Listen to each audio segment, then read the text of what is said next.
The interviewer is Christian Wright.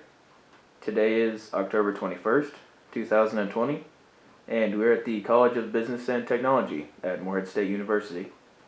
If you could please introduce yourself, sir.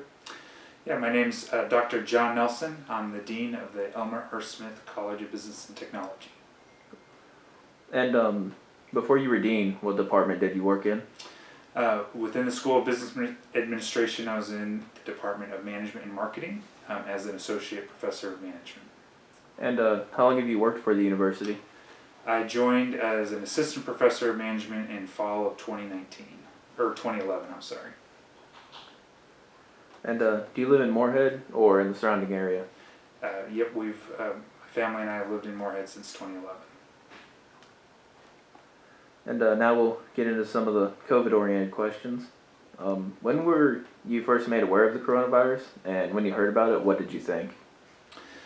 Yeah, I think like many folks, I had been watching the news, and so in that late February, late January kind of time frame, started to see some of those reports coming out, and so like most folks, just kind of watching to see how things progressed, and at that time really just interested in seeing how it was going to spread and if it would spread to this area, and not knowing just what impact it might have.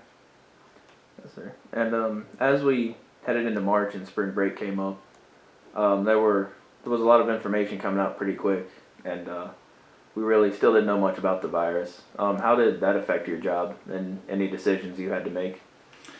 Yeah, I mean, I think two things come to mind primarily. So the first part is just the amount of information to make sure checking, and so in addition to some of the regular news outlets that I follow, making sure that I was keeping abreast of any updates, and like you mentioned, it was fast changing information.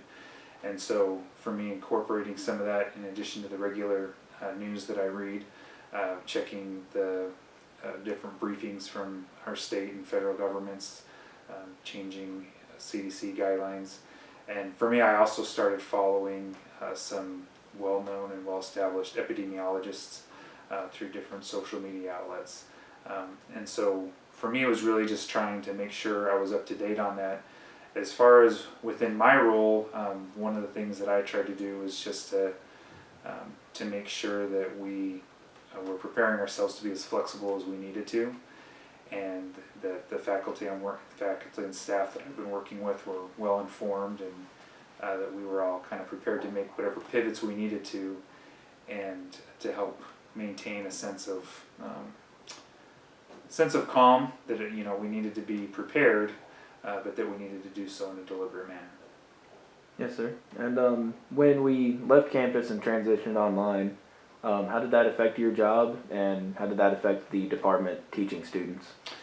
Yeah, so I think for me, one of the biggest impacts was just in how we communicate, and making sure that we were able to keep everybody informed. I know for me, as an associate dean at the time within the School of Business, I started just holding a weekly just kind of check-in, and part of the purpose of that was just to, different people in different situations may have had more or less social connections, and so just helping people to still feel a sense of togetherness and cohesiveness as a school.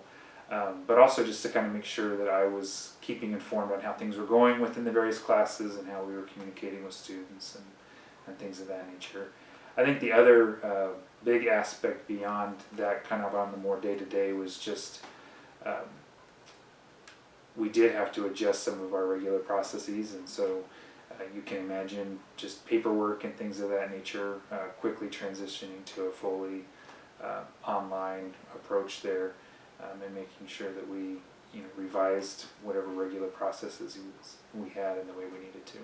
Yes, sir. And how did the college adjust to moving to online instruction?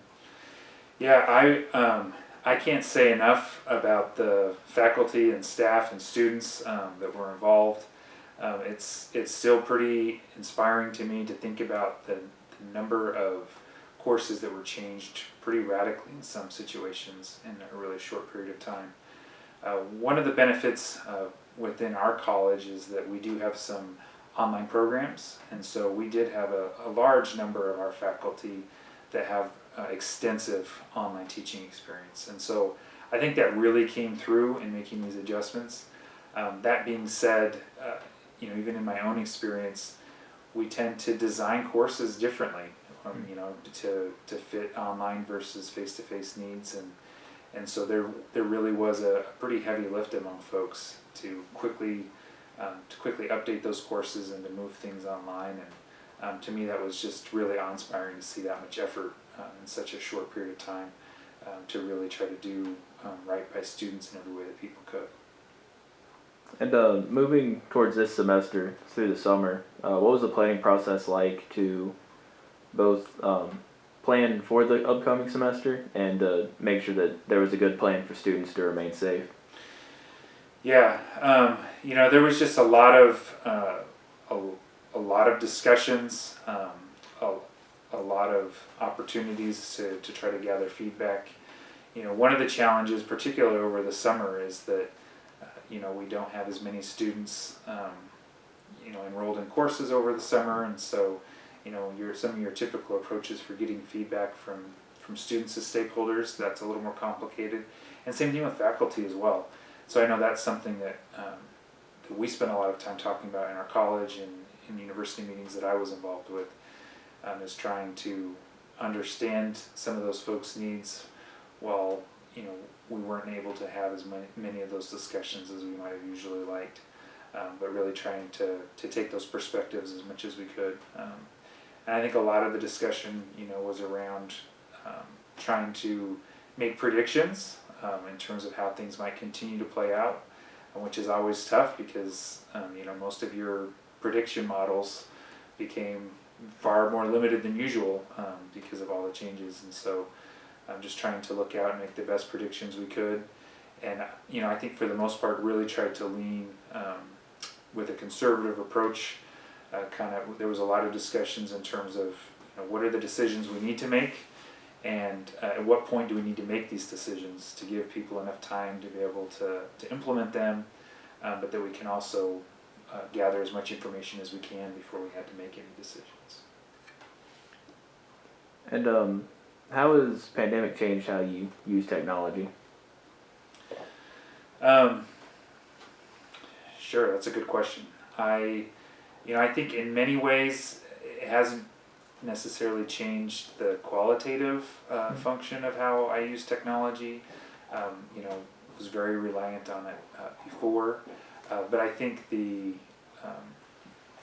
frequency of it has certainly increased, and I think just looking at how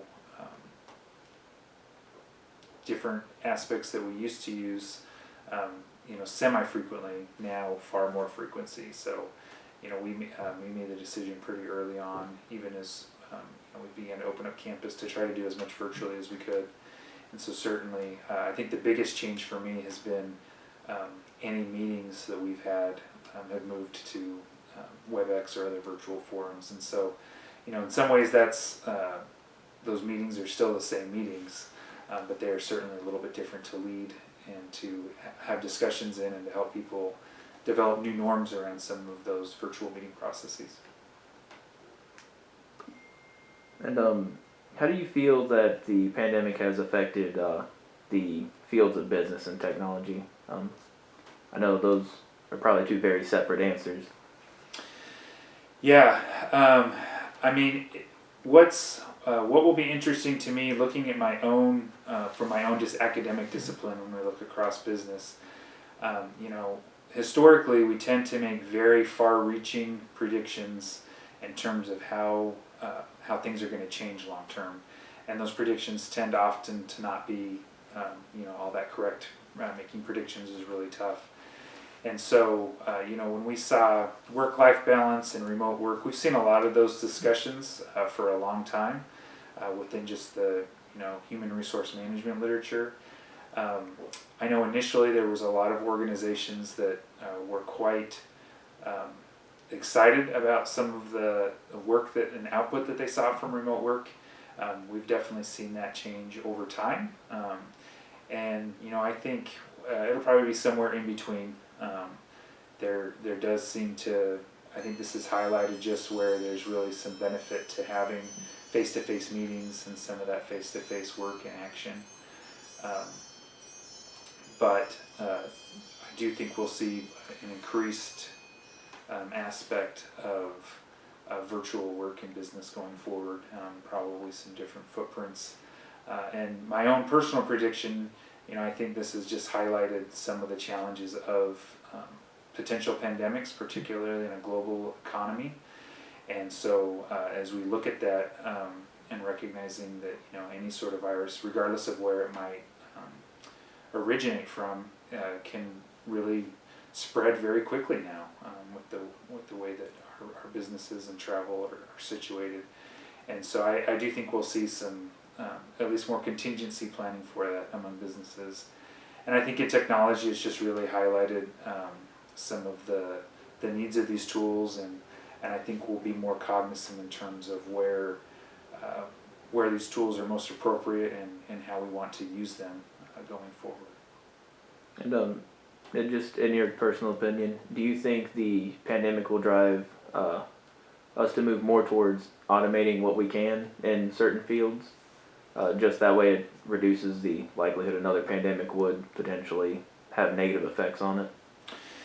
Yeah, we've seen that trend going forward. I think with many things, in my own personal opinion, just speaking for myself, I think that this pandemic, I think, has increased the rate at which some of these changes have occurred. And so I do think we've seen this kind of trend towards remote work. I think it's shortened that and increased that momentum. I think we'll see the same with some of that automation. I think that it's also highlighted that even in areas that are, in some ways, I think it's highlighted some of the challenges of automation and efficiency as well, and that you can have automated systems, but those systems tend to be fairly ingrained and can be difficult to adjust sometimes. And so I still think there's going to be a balancing act there to play with every organization going forward. And do you feel there's been enough information available and disseminated to you about COVID so you can make the best decisions you can? Yeah, I think more information is always better.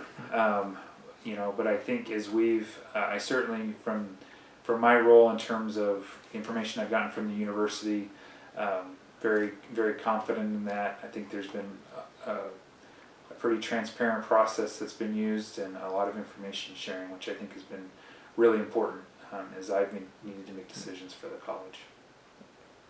And if you don't mind me asking, sir, has COVID affected you or your family personally at all?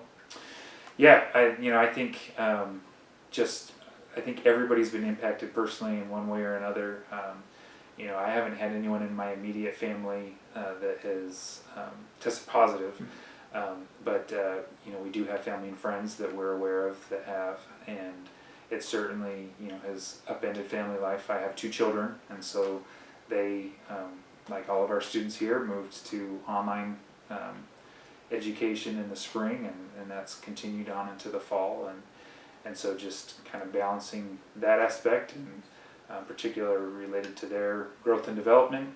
And like many other folks, there's many extended family members that we haven't seen now, and normally we would have visited them this summer and things of that nature. And so yeah, there's a lot of different aspects that it's impacted personally as well. And is there anything else you'd like to talk about or add?